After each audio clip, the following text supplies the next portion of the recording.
Welcome, Kindred Spirits. My name is Donna Gaudette, and welcome to our podcast.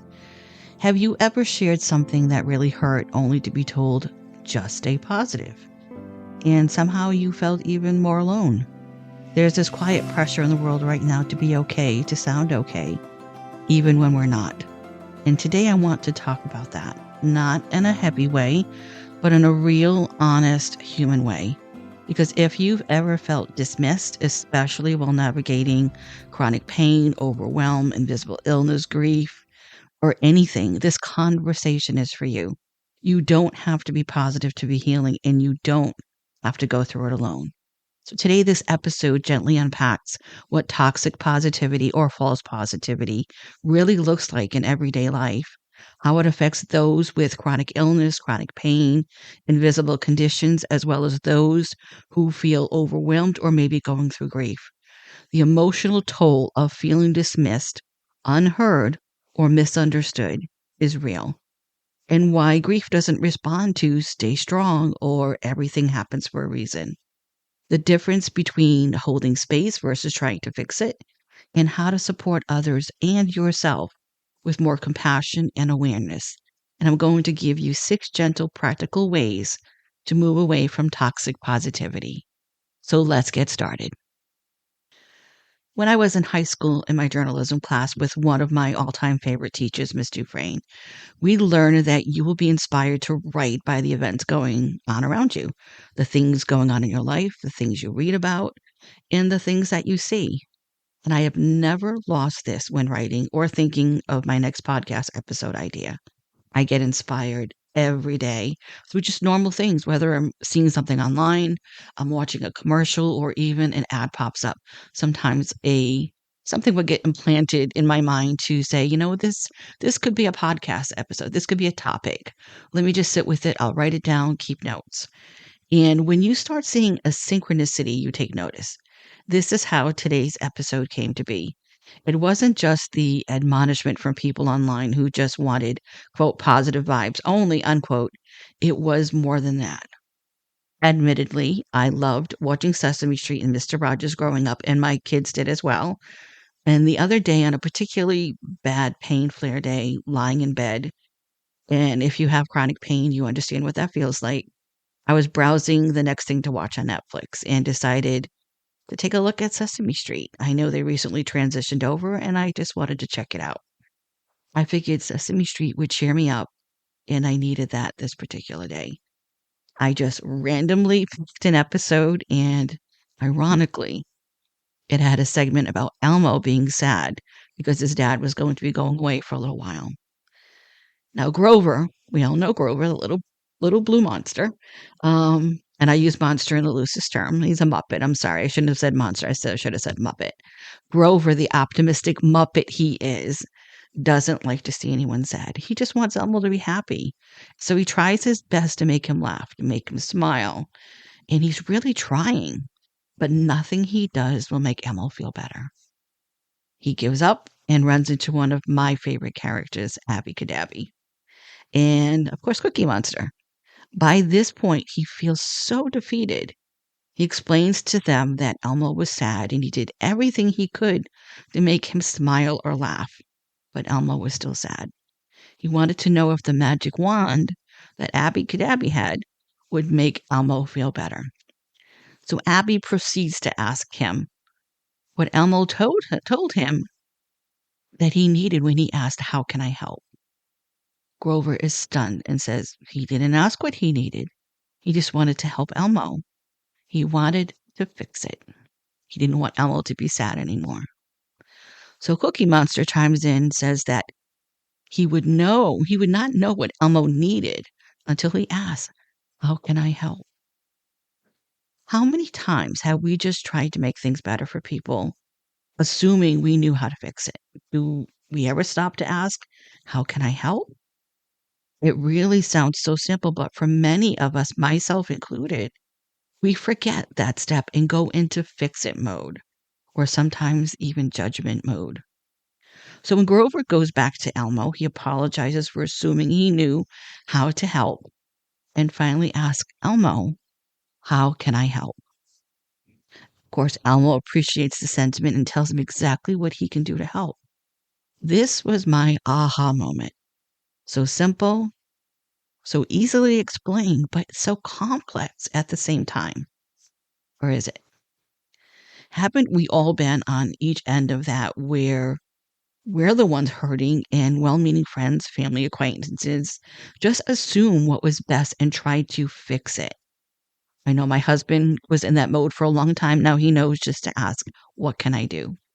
But we all know the intentions. At most times, we're honest and honorable. But if we don't let someone know what we need, we can't expect them to know, can we?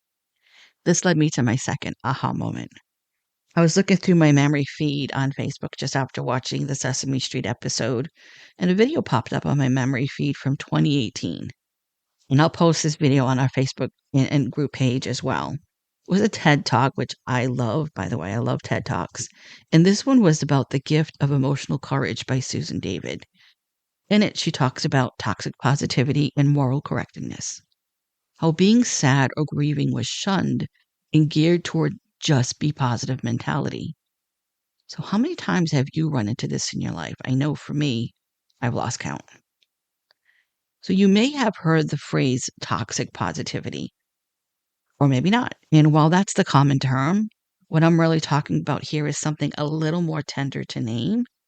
It's those moments when positivity feels forced. So I'm going to choose to refer to this as false positivity because it's known as both terms, although some false positivity can also be very toxic. When it asks us to skip over what we're truly feeling instead of allowing it to be there, it's when we rush to make things okay before they actually are. And this doesn't come from a bad place. Most of the time, it comes from love or discomfort or knowing what to say. And similar how Grover approached Elmo. But even then, it can leave us feeling unseen.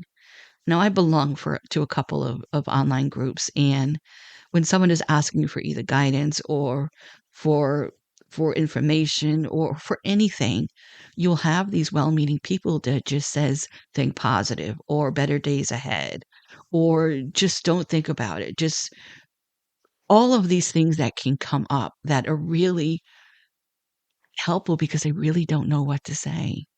And that can be more disheartening than not saying anything at all. So maybe you've had this experience. You open up about something that's been weighing on you, something real, something tender, and the response sounds like, just stay positive. Everything happens for a reason. Good vibes only. At least it's not worse. And again, those words aren't wrong, but in that moment, they don't quite meet you where you are. And there's a quiet disconnect because what you need wasn't perspective, not yet. What you needed was presence. You needed someone to say, I hear you. That makes sense. I'm here with you. Let me sit with you and hold space with you. Or simply say, how can I help? And if you're listening and thinking, maybe you said those words that sound like false positivity, maybe out of not knowing what to say at the time, we all have. This isn't about getting it perfect. It's about becoming more aware and maybe even a little more gentle, not only with each other, but even with ourselves. Then there's another kind, and this one feels a little different. It sounds like what we say to ourselves. I should be more positive. Other people have it worse. I just need to push through this. And if you really pause and notice, there's a tightening to those words, a pressure, almost like you're trying to move yourself out of something before you even had a chance to feel it. And again, this is where mindfulness comes in. When you sit with mindfulness, you're sitting with the issue, the problem, the thought, and just letting it come and letting it go. So that's where positivity starts to shift into something else. Not because you're doing anything wrong, but because somewhere along the way, you learned that certain emotions weren't safe to sit with. It could be something maybe you grew up with, something that you learned along the way. Maybe it was a coping mechanism. But how do we stay hopeful without abandoning ourselves? I think it starts with one simple, honest step. You tell the truth first. Before you reach for anything positive, you let yourself say, this hurts. This is heavy. I'm not okay today. And then, only then, you gently introduce something supportive. Not something that fixes it, just something that holds you. Maybe it sounds like, I don't have to figure everything out right now. Or as my daughter said to me yesterday, everything is figure outable. Or you can say, I can take this one moment at a time. That's not forcing positivity. That's supporting yourself through reality. And here's something I really want you to hear. You don't have to choose between being real and being hopeful, because you can be both. You can feel grief and still believe healing is possible. You can feel absolutely exhausted and still take one small step forward. You can sit in a hard moment without deciding that it's your forever, because you can be grateful and still be hurting. And you can know things could be worse and still feel overwhelmed. There is room for both. So if you've been feeling that pressure to stay positive, to look on the bright side, to push past what you're feeling, maybe just pause for a moment and ask yourself gently, am I comforting myself or am I correcting myself? Because you don't need correction here. What you need is compassion.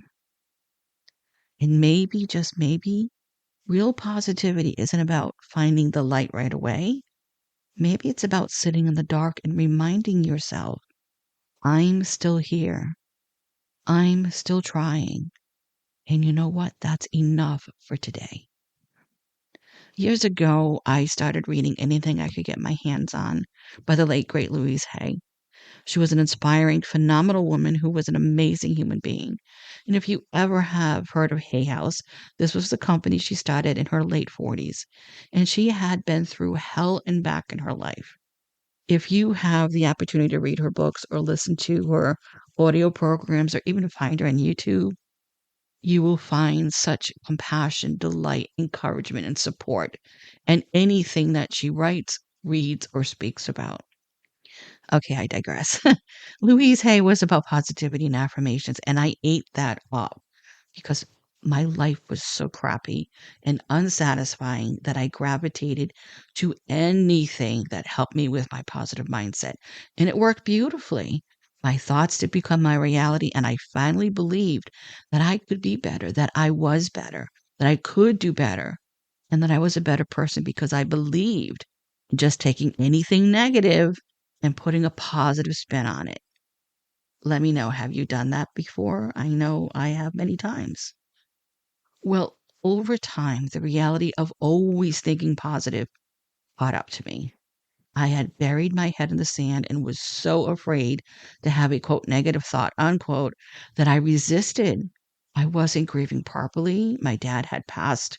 I wasn't allowing myself to feel what I was feeling out of fear that I was negating the positivity for negativity. And it really was a vicious circle. I didn't want to be called negative. I didn't want to be called out as someone who was always positive, and now I was so sad. I didn't want to be called a downer.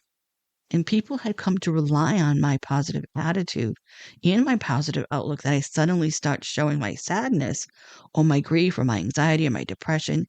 People would judge me. I feared that. I even had friends at the time point out that I was being negative when I was really grieving. But they were just so used to seeing me positive all the time, which I now realize was false positivity. And it wasn't until I was at a therapy session and I saw Louise's deck of affirmation cards sitting on the therapist's end table that I finally got it. I have all of her affirmation decks and I had used them repeatedly, but seeing them on the therapist's table had me question my therapist as to why she had them. And that was when I first heard the term of toxic positivity. I didn't know what it was until my therapist explained to me, now this is back in 2010, that it wasn't meant to put Louise Hay down in any way, but it was a tool to help us understand that we can both be joyful and sad at the same time. And we can also be truthful and less positive at the same time as well. So I had my aha moment.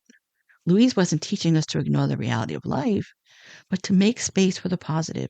Not that it would exclude the negative aspects of what we were going through, but it could help us see the two sides of it. And I have always felt that what we put out there, and I mean there as the universe, space, the continuum, whichever way you choose to describe it, will set the intentions. And if we are telling ourselves all the time that, quote, life sucks, unquote, what's going to happen? Life is going to suck, isn't it? So when I use affirmations on my podcast or my guided meditations, they are there to help reinforce either the lesson or the message. And it's not meant to make the unpleasant things in your life disappear, but to coexist with them. And it's about helping to refrain your thoughts in a way that is healing as well as thought provoking. I hope that makes sense. And additionally, I want to touch briefly on the two areas of how toxic positivity or false positivity affects people. The first is for those who have visible or invisible illnesses, chronic pain, health conditions, and their impact. And the second is for those who are grieving. When this shows up in chronic illness or invisible pain, because there's another part of this conversation that feels really important to talk about. Because when you're living with chronic pain or ongoing health issues, and if you listen to my podcast, you know that I have several chronic illnesses and live with chronic pain. And anything that isn't immediately visible to the outside world can be met with false positivity. This kind of quote, stay positive, unquote message can feel even heavier. So if you've ever lived in a body that hurts daily or one that doesn't function the way it used to, it can be hard to fully understand what that experience is like, not just physically, but emotionally, mentally, spiritually, financially, because it's not just about pain. It's about the unpredictability. It's about exhaustion that doesn't go away with rest. It's about grieving the parts of your life quietly over and over and over. It's grieving the life you had and trying to navigate the one that is now yours, whether you like it or not. And you're still showing up. You're still trying. You're still navigating a world that often expects you to look fine. And this is where something really tender and really frustrating can happen. People who care about you, people who mean well, may respond in ways that unintentionally feel dismissive. They might say things like, just stay positive, or you'll get through this, or have you tried thinking differently about it? Or just remember mind over matter. Or my favorite, have you tried yoga? Or even a comment that says, just take Tylenol. We all have pain. Get over it. Yes, I did have someone tell me that on social media on my own private page from an acquaintance when I was up in the middle of the night in a really bad pain spiral. I have friends and family who are going through something similar. And, misery loves company. And if we are up at the same time, we talk about it and it helps. Sometimes it's just a simple emoji to let them know you're not alone. And again, these words usually come from a place of wanting to help. But when you're living this reality every single day, those words can feel less like encouragement and more like your experience is being minimized or feeling judged. Believe me, as chronic pain and illness warriors, we beat ourselves up enough and really don't need the reminders. And there's a quiet kind of emotional dismissal that can happen here. It's not always intentional, but it still is deeply felt. It's when your very real, very lived experience is met with responses that suggest you should be able to rise above it just by shifting your mindset. And over time, that can make you question yourself. Sometimes I'll ask, am I not trying hard enough? Am I focusing too much on the pain? Should I be handling this better? Do I come across as complaining too much? And I want to say this clearly because someone listening may need to hear it. Your experience is real. Your pain is real. And the way it affects your life, your energy, your emotions, that's valid. And if you listen to my prior episodes, you know my closing sentiment at the end of almost every podcast sums it up. When I say at the end of my podcast, you are never too much and you are always, always enough, that holds a lot of weight. And many times it means different things for many different people. And sometimes, including myself, we sometimes need that gentle reminder to not be so hard on ourselves. There can also be this unspoken expectation that if you're not getting better, you should at least be positive about it, that you should find the lesson or the gratitude or the strength in it all the time. And that's a heavy burden to carry because healing, especially with chronic conditions, doesn't always look like progress. Sometimes, and oftentimes, it looks like managing, adjusting, enduring. And you know what? There's strength in that too, even if it doesn't look inspiring on the outside. So, what does support actually look like in these moments? What helps instead of hurts? Sometimes it's as simple as, I believe you, or I can't fully understand, but I'm here. Or how about that sounds really hard? Because you're not trying to fix it, you're not trying to reframe it, you're acknowledging it. And sometimes when someone is going through something, they just want you to hear them, they just want you to know. They just want to know that you hear what they're saying. So just acknowledge it.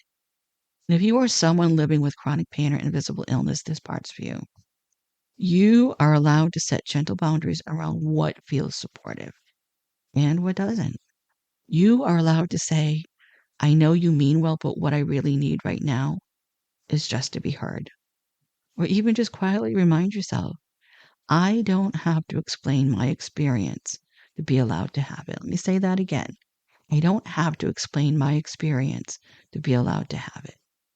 I had to have a reality check that reminded me that I may have good days and not so good days. But the reality is, this is my life. And the sooner I accept that without wishing for a miracle, the sooner I can learn to accept and manage my expectations. It may sound harsh, but that is the reality of chronic illness. And yes, I am grateful for my blessings every day. And I say it out loud several times a day. Do I pray to be healed and do I pray to have my body working the way I need it to? Absolutely. Every single night when I go to bed, when I pray, I always ask to be healed. And in my mind, I envision myself healed. Because you know what? You can still have hope. You can still believe in better days. But that hope doesn't have to come at the cost of denying what's real today, what's real right now. You don't have to choose between honesty and healing because you know what? You're allowed to have both. And there's another space where this kind of forced positivity can feel especially painful, and that's in grief. Grief doesn't follow a timeline. And if you've gone through grief, you understand what I mean by that. It doesn't move in a straight line, it's not linear. You could be feeling okay one day and not so good the next day, or it could be moments. You know, it could be fine one moment, then you hear a song, you smell something that reminds you of that person, and then you fall apart again. Because again, it's not linear and it doesn't respond to logic or perspective or reminders to look on the bright side. Grief is something that lives in the body, that lives in the heart. And you will hear me say this many times. Grief is a personal journey. No two people experience it the same way. It's not cookie cutter, it's not linear, and it's definitely something that will change your life. And especially in the quiet moments that catch you off guard. And when you're in it, you're not looking for a reason. You're not looking for a lesson. You're trying to make sense of something that has changed you. And this is where well meaning words can sometimes land in a way that hurts, even when they're meant to comfort. Because you might hear things like, they're in a better place, or at least they are no longer suffering, or how about everything happens for a reason? What about stay strong? Or at least they lived a long life. Trust me, not helpful, none of it. And again, there may be truth in those words, and many people will say that say any of those words because that's all they know. That's their default. And it's not coming from a place of malice or bad intention. Sometimes that is what they have to offer. And I truly believe that when we know better, we do better. And I'm hoping if you're listening to this episode, you may learn ways to better able to respond to those situations. Because grief doesn't need truth in that moment. It needs tenderness. It needs space. It needs to be witnessed, not redirected. And there's something that can happen when grief is met with constant encouragement to be okay. It can make a person feel like their sadness is too much. You may feel uncomfortable with their sadness or their grief, but can you imagine if you're that uncomfortable, they may be as well. They may feel like they're taking too long to grieve. They may feel like they're taking too long to move forward, like they should be further along in their healing. And so they begin to hold it in. They smile when they don't feel like smiling. They say they're okay when they're not. And that kind of quiet suppression can make grief feel even lonelier. Much of it comes from the other person being uncomfortable with those emotions. You should never censor how you feel in an effort to ease someone's perception on what you're going through because they're uncomfortable with grief. When I used to see people for private sessions who were grieving, they often had the same theme of feeling they are taking too long to, quote, get back to normal, unquote. There's no normal after you lose someone, especially someone you love. The new normal is coexisting with their loss and learning to love them and keep them dear and near to you in a different way through memories, sharing, and talking about them. Because grief isn't something you get over, it's something you learn to carry. It softens over time, but it doesn't disappear. Because grief is not linear, it's a journey. Some get to the other side of it quicker than others, and some stay in it longer. We should not judge ever. And there's nothing wrong with that because grief is love that has nowhere to go. And where there was great love, there is immeasurable grief. And grief is a journey we learn to coexist with. It's not something we can fix with a pill, a magic wand, or just wishful thinking. So if you've ever supported someone who is grieving, or if you are someone moving through grief right now, what helps most is often very simple. It sounds like, I'm so sorry. I'm here with you. You don't have to be okay right now. How can I help? What do you need right now? There's no fixing, no reframing, just presence.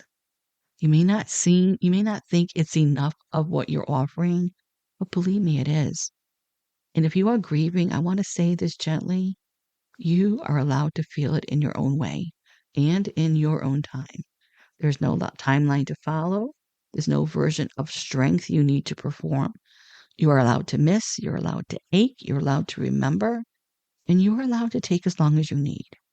And even in those moments when the world keeps moving, when people expect you to be okay again, your grief is still valid, your love is still present, and you're not alone in what you're carrying. Because as humans, and especially as women, we are so hard on ourselves all the time.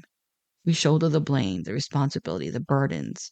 So be kind with yourself and how you talk to yourself, how you treat yourself, and what you tell yourself. So, what do we do with all of this? Not perfectly, just more mindfully. I want to share 6 gentle ways to move away from forced positivity, and this applies to those feeling and those observing. And this could apply to anyone who is going through anything, even feeling overwhelmed. So number 1, let your feelings exist without rushing them. Instead of trying to shift how you feel right away, just notice it. You might quietly say to yourself, this is a hard moment. This feels heavy. I'm overwhelmed right now. And I say that quite often because you want to say it without trying to fix it, because sometimes awareness is the first form of care. Number 2, replace reassurance with understanding. When someone shares something with you, pause before trying to make it better, and instead try meeting them where they are. Try saying, that makes sense. or I can understand why you feel that way. Those words create connection, not distance. Number 3, give yourself permission to not be okay. There is something deeply freeing in saying, I'm not okay today, without adding anything after it. No explanation, no correction, just honesty. I say this a lot when my husband said what I would ask me, what's wrong? And I just say, I'm not okay today. And he would just respond with, I'm here. If I can do anything to help, you let me know. He knows not to fix it anymore because some things don't need to be fixed. They just need to be heard. Number 4, sit with instead of solving. When someone you care about is hurting, it's only natural that you want to help. But sometimes the most meaningful thing you can offer is your presence. Saying, I'm here, or you don't have to go through this alone, or how can I help you? That kind of support doesn't rush the moment. Instead, it honors it. Number 5, be mindful of messages that feel like pressure. We're surrounded by reminders to stay positive. You look on social media, anywhere, it's always there. And I get that. You want to be able to lift people up. I understand. But for someone who's going through something that is not pleasant to go through, it sometimes falls very differently. So instead of good vibes only, or choose happiness, and while they can feel uplifting, they can also make it seem like there's no space for anything else. So give yourself permission to step back from that and make room for the full range of your experience, whether you're experiencing this or you're telling it to someone else. Number 6, allow both the hard and the hopeful to coexist. This is where real emotional balance lives. You can feel grief and still have hope. You can feel completely exhausted and still believe things can shift. It doesn't have to be one or the other. You are allowed to hold both. Maybe this is what it really comes down to. Giving ourselves permission to be human, not just in the moments when we feel strong, but in the moments where we feel uncertain or tired, undone, or even overwhelmed. Because those moments aren't failures, they're experiences, and they deserve to be felt and not rushed. So if you take anything with you from this conversation today, let it be this. You don't have to turn your feelings into something more comfortable for them to be valid, and you don't have to rush your healing for it to be real. And you don't have to be positive every moment to be moving forward. You are not being negative, you are being human. We are all spiritual beings going through human emotions. And sometimes the most compassionate thing you can do is simply allow yourself to feel what you feel and trust that it belongs.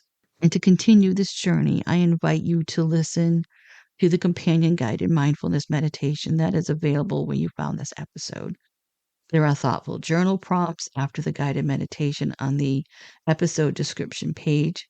If you have questions or if I can help you in any way, please feel free to reach out on our social media platforms or reach me by email at healingourkindredspirits@gmail.com. And as you move through the rest of your day, may you give yourself permission to feel without judgment. May you meet your emotions with gentleness instead of urgency. And may you find comfort, not in rushing past what's hard, but in honoring it. And may you remember that even in the moments that feel heavy, there is nothing wrong with you. You are human. You are allowed to feel. And you are still whole, exactly as you are. And if you need a gentle reminder, you are never too much, and you are always enough. Thank you.